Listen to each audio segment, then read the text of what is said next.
Samsung is preparing to launch its next foldable phone, and the Galaxy Z Fold 8 could be its most powerful device yet.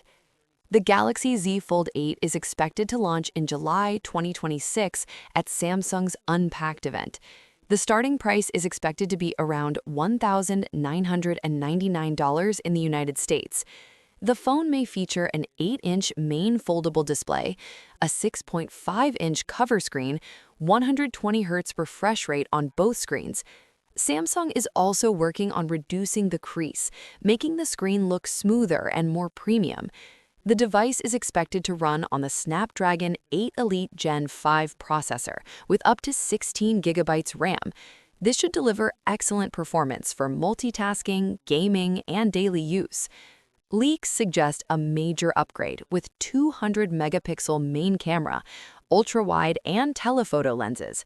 This could bring flagship-level photography to foldable phones. The Galaxy Z Fold 8 may include a 5,000 mAh battery with fast charging support. This should improve battery life compared to previous models.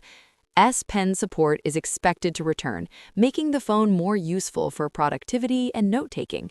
The design is likely to stay similar to the previous model, but thinner, stronger, and more refined. Samsung is focusing on improving durability and overall user experience. If you like foldable phones, this could be a great upgrade. However, if you already own a recent Fold device, the changes may feel more like improvements rather than a complete redesign. The Galaxy Z Fold 8 looks like a strong upgrade with better performance, improved cameras, and a more refined foldable design. Would you consider buying this phone?